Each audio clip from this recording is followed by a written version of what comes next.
Hello guys, once again welcome back to my YouTube channel Biomed Easy. तो बच्चों, अभी तक अगर हम बात करें इस पूरे यूनिट की, तो इस यूनिट में हमने डिस्कस किया मेंडलियन जेनेटिक्स से रिलेटेड जो भी टॉपिक्स हैं या मेंडल ने जो भी लॉज दिए, ठीक है, उन सारे लॉज के बारे में हमने डिस्कस किया। इसके बाद में अगर हम टाइप्स ऑफ प्रोसेस की बात करें तो इसमें मोनोहाइब्रिड, डाईहाइब्रिड, ट्राईहाइब्रिड, इन सारे प्रोसेस के बारे में हमने डिस्कस किया।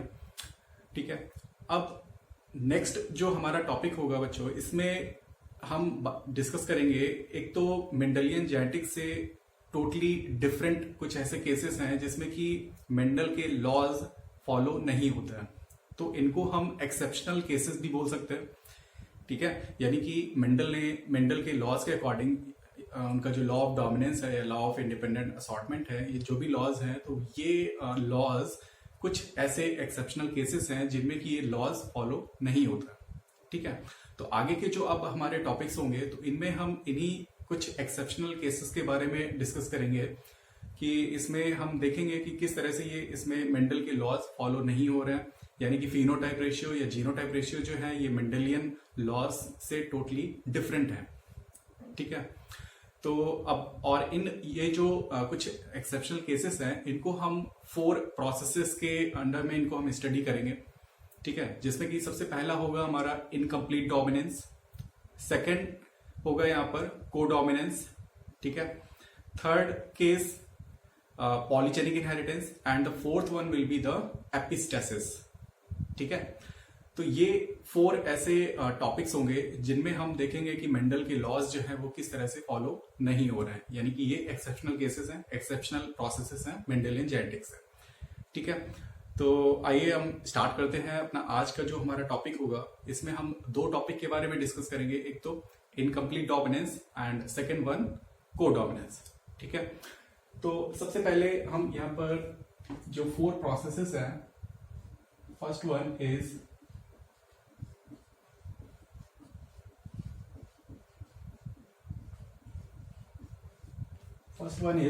incomplete dominance. Okay, second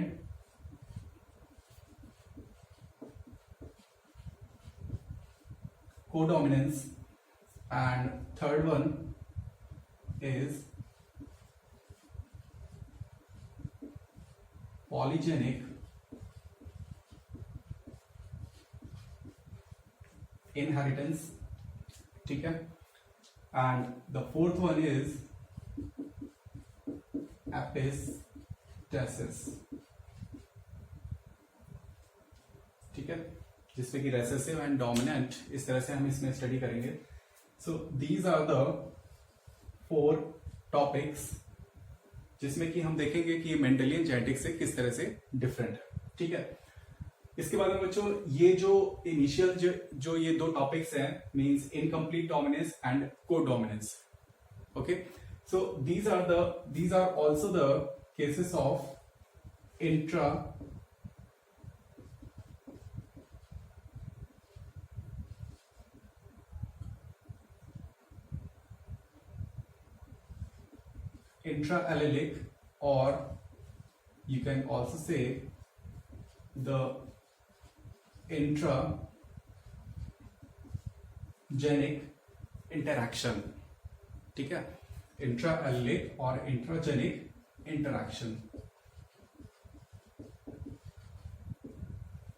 ठीक है, incomplete dominance and codominance, these are the intra allelic और इंट्राजेनिक इंटरैक्शन। ठीक है, and these 2 means polygenic inheritance and the epistasis, these 2 are the cases of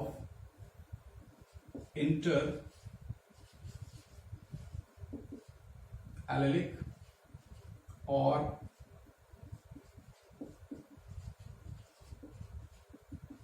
intergenic interaction. ठीक है, सो इंट्रा एलिलिक और intergenic, inter allelic और intergenic. ठीक है, तो अब ये क्या होते हैं, इनके बारे में समझना होगा, माने इनका मीनिंग क्या होता है ना। कुछ अलग सा लग रहा होगा इसमें आपको, बट इसमें कुछ नहीं है, सिंपल सा बहुत कॉन्सेप्ट है इसका। हम डिस्कस करेंगे इसके बारे में, ये टर्म्स का मीनिंग क्या है।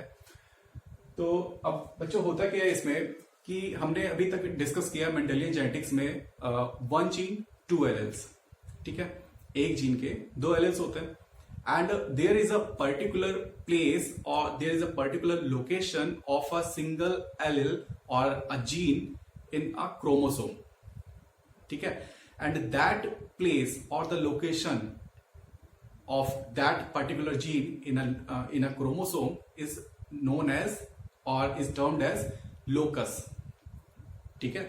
यानी कि एक एलिल या एक जो जीन है उसकी क्रोमोसोम में जो एक प्लेस होता है, उसका जो एक पोजीशन है क्रोमोसोम में, उस प्लेस को हम नाम देते हैं लोकस, ठीक है।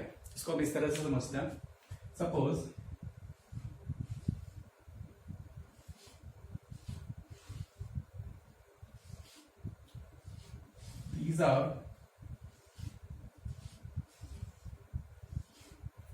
these are the homologous chromosomes, ठीक है, and suppose here 2 alleles, these are 2 alleles, ये 2 alleles हैं, ठीक है। इसमें से एक जो एलिल है it is for the means providing और for the position of flower. So position of flower means axial and terminal, ठीक है। ये 2 एलिल्स हैं, ये दोनों डिटरमाइन कर रहे हैं फ्लावर की पोजीशन। सेम यहां पर अगर हम देखें सो ये 2 एलिल्स हैं, ठीक है। इसमें से एक एलिल जो है ये जो प्लांट है हाइट के लिए means tall and second one dwarf, ठीक है। ये 2 एलिल्स हैं क्रोमोसोम में, ठीक है। या फिर ऐसा भी हो सकता है कि इन क्रोमोसोम्स में, ये जो क्रोमोसोम्स है इन्हीं क्रोमोसोम्स में ही कुछ एलिल्स प्रेजेंट हो सकते हैं, ठीक है। लेट्स से यहां पर जो ये क्रोमोसोम्स हैं, ये इस क्रोमोसोम पर ये जो हाइट के लिए जो यहां पर एलिल्स हैं ये इस क्रोमोसोम पर ना होकर के और यहां पर ये प्रेजेंट हो सकता है, ठीक है। इस तरह से भी हो सकता है, एक ही क्रोमोसोम पेयर जो है एक ही में ये प्रेजेंट हो सकता है, या फिर एक अलग जो क्रोमोसोम पेयर है इसमें भी प्रेजेंट हो सकता है, ठीक है। तो अब यहां पर अगर इन एलिल से इंटरेक्शन होगा, ठीक है, इससे अगर इंटरेक्शन हो रहा है, so this type of interaction is termed as what, intergenic और इंटर एलिलिक, ठीक है। इसको हम क्या नाम देंगे, इंटरजेनिक और इंटर एलिलिक। मींस ये जो प्रोसेस है, ठीक है, इसमें क्या आता है, polygenic inheritance and the epistasis. ये 2 प्रोसेस है जो कि इस टाइप का जो ये इंटरेक्शन है मींस इंटरजेनिक इंटरेक्शन, तो इसमें ये 2 प्रोसेस आता है, ठीक है। और सपोज ये जो 2 एलिल्स हैं इनका इंटरेक्शन जो है इन 2 एलिल से हो रहा है, मींस सेम क्रोमोसोम पेयर पर जो एलिल्स प्रेजेंट है उसी से ही अगर इनका इंटरेक्शन हो रहा है, so this type of interaction is termed as what,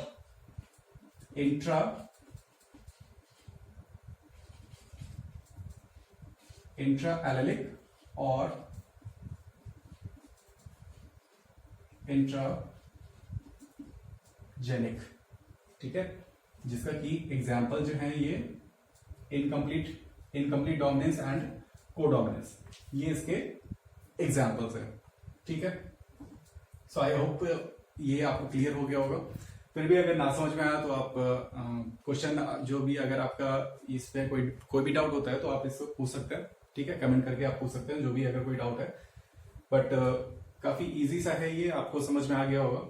अब इसके बाद में जो हम स्टार्ट करने वाले हैं, तो अब हमारा जो टॉपिक होगा सबसे पहले हम स्टार्ट करेंगे इनकम्प्लीट डोमिनेंस से, ठीक है। So incomplete dominance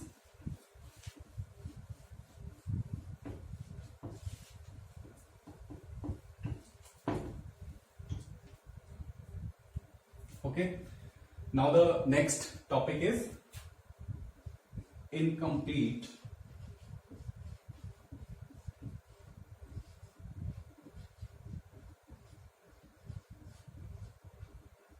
dominance. ठीक है, इनकम्प्लीट डोमिनेंस। तो इसमें आपको नाम से ही इसके कुछ आइडिया हो रहा होगा, है ना। Incomplete dominance means the trait that is not completely dominant over the recessive trait. ठीक है, the dominant trait that is not completely dominant over the recessive trait. ऐसा कोई भी कैरेक्टर या ऐसा कोई भी ट्रेट जो कि कोई डोमिनेंट ट्रेट जो कि पूरी तरह से डोमिनेटिंग ना हो रेसेसिव पर। ठीक है, इस टाइप का जो एक बिहेवियर है या इस टाइप का जो एक ट्रेट है, तो इसे हम क्या बोलेंगे, इसे हम बोलेंगे इनकम्प्लीट डोमिनेंस। ठीक है, तो इसमें कुछ हम ऐसे एग्जांपल्स देखेंगे जिसमें कि ये इनकम्प्लीट डोमिनेंस का जो केस है, इसमें आसानी से हम उसमें स्टडी कर सकते हैं। ठीक है, तो इसमें मेनली 3 ऐसे एग्जांपल्स हैं जिसमें कि इनकम्प्लीट डोमिनेंस का केस पाया जाता है। ठीक है, इसमें सबसे पहले अगर हम देखें तो यहां पर there is a plant that is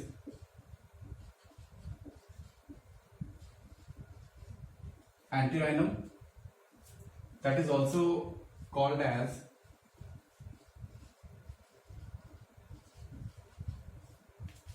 Snapdragon. ठीक है, and this is the first and the second is another plant that is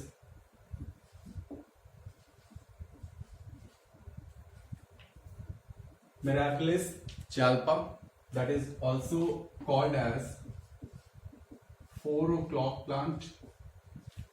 ठीक है, Mirabilis jalpa, and the third case is of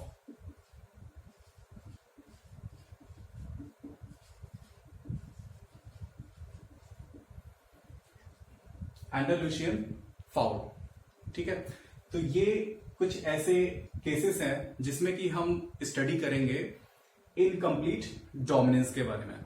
ठीक है, तो सबसे पहले हम बात करते हैं इसमें,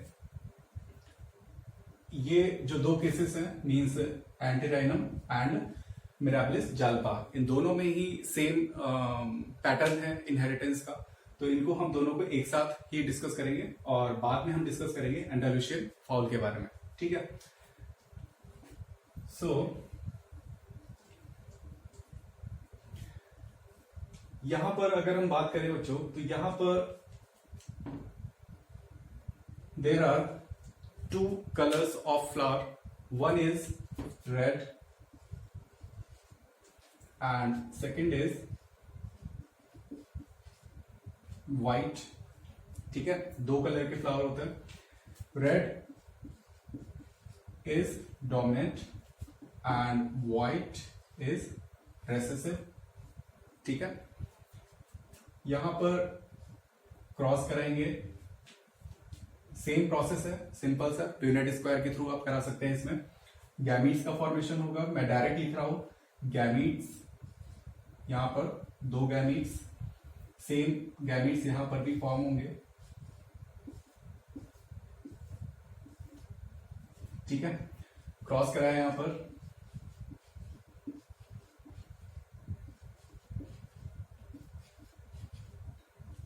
ठीक है, means all the 4 plants are heterozygous. अब बच्चे यहां पर आपको ये बताना है कि ये जो 4 प्लांट्स बने, ये 4 प्लांट्स फिनोटिपिकली कैसे होंगे, रेड होंगे, व्हाइट होंगे या कैसे होंगे।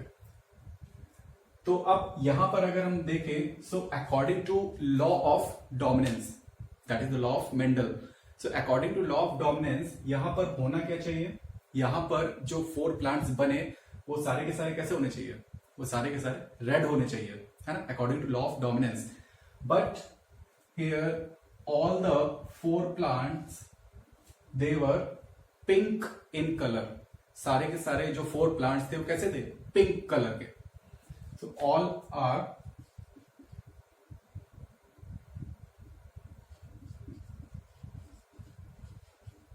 Pink colour. और पिंक क्यों हुए? Because the R allele is not completely dominant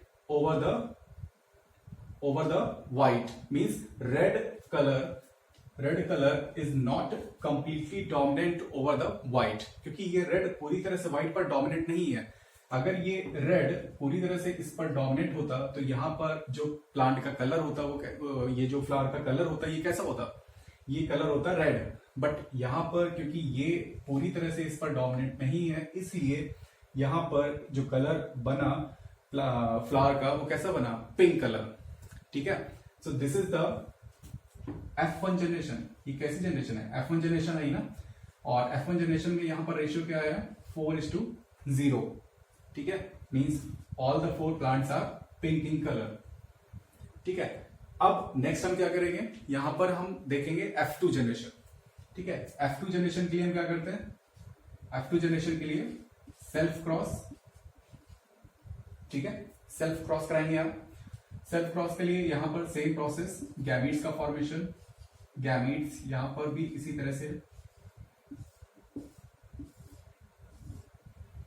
यहां पर capital R, capital R, capital R, small R, capital R, small R, small R and small R. ठीक है, यहां पर फिनोटिपिकली ये प्लांट कैसा होगा? ये प्लांट जो है इसका, ये जो फ्लावर है इसका कलर कैसा होगा? ऑब्वियस सी बात है, यहाँ पर दोनों ही डोमिनेंट है तो क्या होगा? रेड कलर है ना, रेड होगा ये। अच्छा, इसके बाद ये जो दो यहां पर जो जीनोटाइप हैं इनका कलर कैसा होगा? बताया अभी आपको ऊपर, इनका कलर कैसा है? Pink colour. ये दोनों ही कैसे होंगे? पिंक। और ये जो लास्ट है ये कैसा होगा? क्योंकि दोनों ही यहां पर रेसेसिव एलील है तो इसलिए इसका कलर कैसा होगा? व्हाइट। ठीक है, तो अब अगर हम इसका फिनोटाइप रेशियो, सबसे पहले हम बात करते हैं इसमें फिनोटाइप रेशियो। तो इसका फिनोटाइप रेशियो क्या आएगा बच्चों? आप देख करके बता सकते हैं। यहां पर सबसे एक जो प्लांट, एक जो फ्लावर है उसका कलर कैसा है? रेड है ना, तो यहां पर 1। पिंक कलर कितने हैं? 2। सो 1:2। और व्हाइट 1 है ना, ये तो आएगा फिनोटाइप रेशियो जो आएगा इसका 1:1। ठीक है, and the genotype ratio, what would be the genotype ratio? Genotype ratio क्या होगा? रेड इज 1, मीन्स ये जीनोटाइप 1, सो 1, ये genotype 2, 2 and 1। phenotype ratio and genotype ratio both are same, means 1:2:1 and genotype ratio is 1:2:1। मतलब क्या हुआ? दोनों ही phenotype ratio and genotype ratio both are same, दोनों ही same है। किसमें? इनकम्प्लीट डोमिनेंस के केस में अगर हम देखें तो phenotype ratio and genotype ratio ये दोनों ही इक्वल होता है। ठीक है, जबकि यहीं पर अगर हम कंपेयर करें मेंडल का जो लॉ ऑफ डोमिनेंस है, तो उस लॉ ऑफ डोमिनेंस में क्या होता है? यहां पर फिनोटाइप रेशियो क्या आया था? फिनोटाइप रेशियो आया था 3:1 and the genotype ratio was what? 1:2:1। ठीक है, जबकि यहां पर अगर हम देखें इनकम्प्लीट डोमिनेंस के केस में, तो यहां पर phenotype ratio and genotype ratio both are equal, दोनों ही इक्वल होते हैं। तो इस पर बेस्ड क्वेश्चन पूछा जा सकता है आपसे कि किस टाइप के क्रॉस में phenotype ratio and genotype ratio दोनों ही सेम होते हैं। तो आपको क्या लिखना होगा? Incomplete dominance. ठीक है, या इन एग्जांपल्स के पर बेस्ड आपसे क्वेश्चन पूछा जा सकता है। तो ये आपको याद रखना होगा कि ये जो एग्जांपल्स है ये इनकम्प्लीट डोमिनेंस के केसेस है, और इसमें phenotype ratio and genotype ratio in F2 generation phenotype ratio and genotype ratio both are same. ठीक है, ये आपको इसमें याद रखना है। ठीक है, तो ये केस था, ये जो केस था ये किसका केस है, एंटीराइनम एंड मिराबिलिस जाल्पा। ठीक है, अब नेक्स्ट जो एक हमने थर्ड जो यहां पर एग्जांपल लिया था तो वो था एंडालुसियन फाउल। ठीक है, तो उसमें भी हम देख लेते हैं किस तरह से उसका इनहेरिटेंस पैटर्न है एंडालुसियन फाउल में।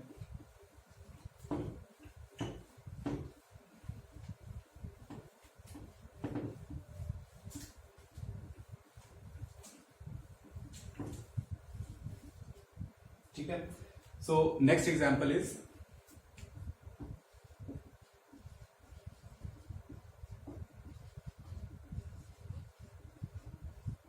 एंडालुसियन फाउल। ठीक है, so here basically two colours of fowl are present. ठीक है, फाउल जो है they are of two colours, दो कलर के फाउल्स होते हैं, एक होता है black, okay, and another one is white.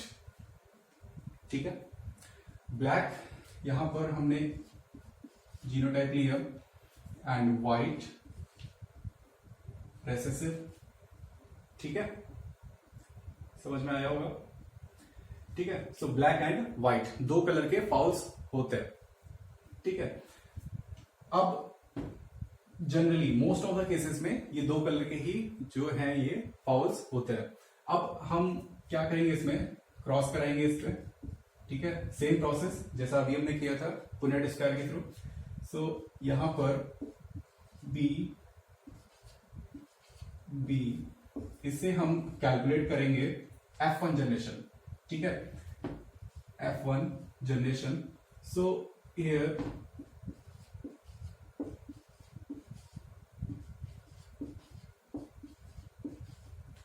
है ना, सारे के सारे जो फाउल्स होंगे, ऑल फोर फाउल्स इस तरह से हेट्रोजाइगस होंगे। ठीक, अब यहां पर according to law of dominance, ठीक है, जो मेंडल का लॉ था, लॉ ऑफ डोमिनेंस, तो उसके अकॉर्डिंग यहां पर ये जो फाउल्स हैं तो इनका कलर कैसा होना चाहिए, कैसा होना चाहिए इनका कलर, इनका कलर यहां पर ब्लैक होना चाहिए था ना, because black is dominant over the white according to law of dominance. तो यहां पर कैसा होना चाहिए था, ये सारे जो फाउल्स हैं इनका कलर ब्लैक होना चाहिए था, बट ऐसा नहीं था।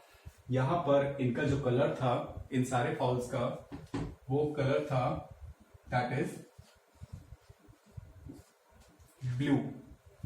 ठीक है, यानी सारे के सारे जो फाउल्स यहां पर बने ब्लू कलर के, और वो किस वजह से हुआ, because black is not completely dominant over the white in case of Andalusian fowl. समझ में आ रहा है। तो इस वजह से यहां पर क्या हुआ, ये सारे के सारे जो फाउल्स बने इनका कलर कैसा था, ब्लैक होने की बजाय इनका कलर कैसा हो गया, blue, because of incomplete dominance. And तो यहां पर भी जो रेशियो आया, फिनोटाइप रेशियो इज 4:0। ठीक है, अब हम नेक्स्ट क्या करते हैं, F2 जनरेशन निकालते हैं यहां पर। For F2 generation means self cross. ठीक है, self cross and here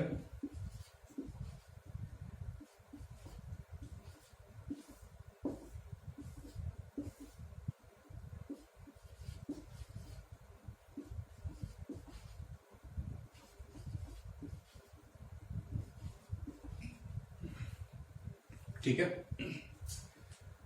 so यहां पर इसका कलर कैसा होगा, इस फॉल का कलर कैसा होगा, ब्लैक, क्योंकि दोनों ही डोमिनेंट है यहां पर एल्स। यहां पर इस पे इन दोनों में इसका कलर कैसा होगा, अभी बताया था आपको, ब्लू कलर के होंगे ये दोनों ही, है ना। सो ब्लू कलर एंड इसका कलर कैसा होगा, व्हाइट कलर। ठीक है, तो यहां पर फिनोटाइप रेशियो, फिनोटाइप रेशियो क्या है इसका, फिनोटाइप रेशियो क्या है, means 1 black 2 blue and 1 white, है ना, यही तो आएगा। इसके बाद जीनोटाइप रेशियो, जीनोटाइप रेशियो क्या आएगा, 1 2 1:2:1 है ना, same ratio means genotype and phenotype ratio both are same, ठीक है। So this is also the case of incomplete dominance.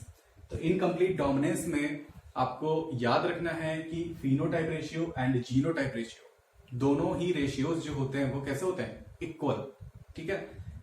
और जबकि इसको अगर हम कंपेयर करें लॉ ऑफ डोमिनेंस से, तो लॉ ऑफ डोमिनेंस में क्या होता है, फिनोटाइप रेशियो जो होता है वो क्या होता है 3:1, ठीक है। जबकि यहां पर 1:1 and genotype ratio is also 1:1, ठीक है।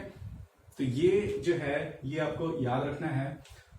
और इसमें कुछ इंटरेस्टिंग एक टॉपिक जो है ये मैं आपको बता दूं।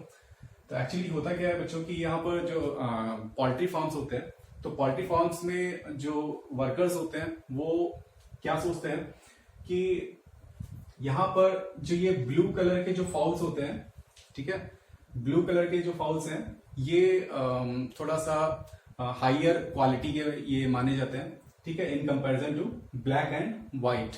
इनका जो कॉस्ट होता है ये भी काफी हायर कॉस्ट होता है। तो अभी इसका एग्जैक्टली कॉस्ट कितना होता है, क्योंकि मैं ये तो खाता नहीं हूँ, इसलिए आप ही ये बता सकते हैं कि इसका जो भी मतलब कहने का मतलब जो भी खाते होंगे तो वो बता सकते हैं कि इसका जो कॉस्ट है वो कितना होता होगा। बट ये जो है इनके कंपैरिजन में इसका जो कॉस्ट होता है वो काफी ज्यादा होता है, ठीक है, ब्लू कलर। तो अब वहां पर जो वर्कर्स होते हैं वो क्या सोचते हैं कि वो अब ब्लैक कलर और व्हाइट कलर इन दोनों कलर के फाउल्स को वो जनरली उनको अवॉइड करते हैं। उनका मानना क्या होता है, उनका सोचना ये होता है कि अगर उनके पास में ब्लू कलर के फाउल्स ज्यादा होंगे, ठीक है, तो वो क्या करेंगे, ब्लू और ब्लू, ठीक है, वो ब्लैक और व्हाइट को नहीं रखते हैं, उनको जनरली अवॉइड करते हैं, क्योंकि इनकी जो कॉस्ट होती है वो बहुत कम होती है, बहुत कम दाम में ये बेचे जाते हैं। जबकि जो ब्लू कलर के जो फाउल्स होते हैं वो ज्यादा कॉस्ट के होते हैं, ज्यादा पैसे मिलते हैं उनको बेचने पर, तो इसलिए वो ब्लू कलर को ज्यादा प्रेफर करते हैं, अपने पास में रखते हैं। तो अब उनका सोचना क्या होता है, वो सोचते ये है कि ये ब्लू कलर को ब्लू कलर से जब क्रॉस कराएंगे तो उनको क्या मिलेगा, ब्लू कलर, उनका मानना ये होता है, ठीक है। और लेकिन क्योंकि उन्हें इतना आइडिया नहीं होता है जेनेटिक्स के बारे में, वो इतना नहीं जानते हैं, इसलिए उनको करना क्या चाहिए था, उनको करना चाहिए था कि उन्हें ब्लैक कलर और व्हाइट कलर इन दोनों का अगर वो क्रॉस कराते हैं, है ना, आप देख ही सकते हैं कि यहाँ पर ब्लैक कलर और व्हाइट कलर इन दोनों का जब यहाँ पर क्रॉस कराया गया, सो 100% यहाँ पर ब्लू कलर की जो वैरायटी मिली वो कितनी है, 100% है ना, सारे के सारे यहाँ पर 100 ब्लू कलर के ही मिले जब यहाँ पर ब्लैक और व्हाइट का जब क्रॉस कराया, है ना। और जब यहाँ पर ब्लू और ब्लू का क्रॉस कराया, ठीक है, यहाँ पर ये जो ब्लू है, जब इन ब्लू और ब्लू का क्रॉस कराया तो यहाँ पर ब्लू कितने मिले, यहाँ पर ब्लू सिर्फ और सिर्फ 50% ही तो मिले, है ना। तो अगर उन्होंने थोड़ा सा जेनेटिक्स पढ़ा होता, जो वर्कर्स होते हैं पोल्ट्री फार्म में, अगर उन्होंने थोड़ा सा अगर इसकी नॉलेज होती तो वो ब्लैक और व्हाइट का क्रॉस कराते, ना कि ब्लू और ब्लू का, ठीक है। तो ये एक थोड़ा सा पॉइंट था, तो ये आपको याद रखना है, ठीक है। तो ये बच्चों पूरा केस था इनकम्प्लीट डोमिनेंस का, ठीक है। और इसमें कुछ इंपॉर्टेंट पॉइंट्स हैं, जैसे फिनोटाइप रेशियो, जीनोटाइप रेशियो, ये आपको याद रखना है कि दोनों में ही सेम होते हैं, और इसके एग्जाम्पल्स हैं, ये तीनों एग्जाम्पल्स के नाम आपको याद रखने हैं, ठीक है। अब नेक्स्ट जो इसमें हमारा जो टॉपिक है आज का, दैट इज कोडोमिनेंस।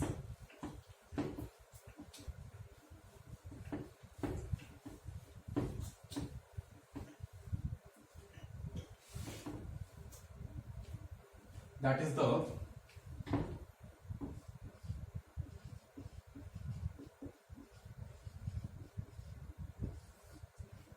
कोडोमिनेंस, ठीक है। कोडोमिनेंस, को का मतलब क्या होता है, को मीन्स साथ साथ, यानी दोनों, एक तरह से आप ये मान। सो को डोमिनेंस यानी दो एलेल्स, दोनों ही एलेल्स डोमिनेंट हो, यानी हम अभी तक हमने क्या पढ़ा, इनकम्प्लीट डोमिनेंस। इनकम्प्लीट में क्या था कि एक जो एलेल था वो पूरी तरह से दूसरे एक जो ट्रेट था वो पूरी तरह से दूसरे ट्रेट पर डोमिनेट नहीं था। जबकि यहां पर क्या है, यहां पर हम देखेंगे कि दोनों ही एलेल्स डोमिनेंट हैं। हम किसी एक को नहीं बोल सकते कि वो डोमिनेंट है या ये रेसेसिव, दोनों ही डोमिनेंट है। ठीक है, इसको बोलते हैं को डोमिनेंस। तो यहां पर जो सबसे जो बेस्ट एग्जांपल है इसको स्टडी करने का, that is of human blood group और ह्यूमन